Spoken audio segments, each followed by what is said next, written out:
Namaste friends. Actually, there is a slight confusion because in my previous video I showed that when I was healthy and when I was sick. So previously when I was consuming the junk foods and all the processed foods, I actually was appearing very healthy, correct?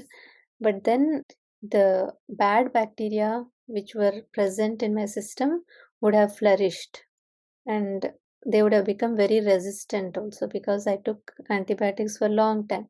So that's the reason my immunity went low, and so the other harmful bacteria got chance to flourish.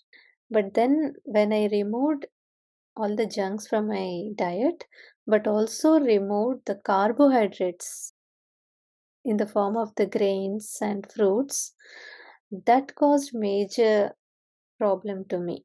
I was not basically nourished. I had very low energy.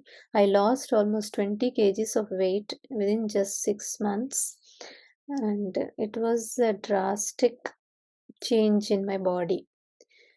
So my whole body was like shrunk and lot of dryness, and whatever I was consuming was not absorbed by my body. The intestines would have completely dried up from within. Basically, my body is more of fiery element. It is a pitta type of body.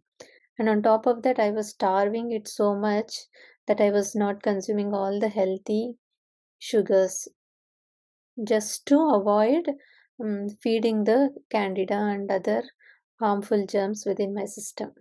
I was kind of malnourished. So that was the thing.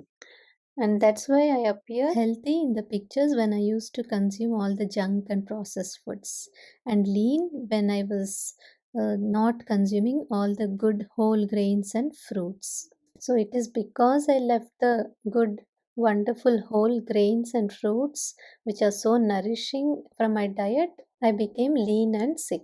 So this does not mean that we need to consume all the junk foods to be healthy. These foods will take some time to show their effect on our body. But when I again brought back all the nutritious foods, all the whole foods, and all the five elements into my diet and lifestyle, that got me to recover back, and I'm here. So that was the thing. I just wanted to clarify this. So many more things I have done in the process of recovery, which I'll share with you all definitely in my future videos. Thank you all so much.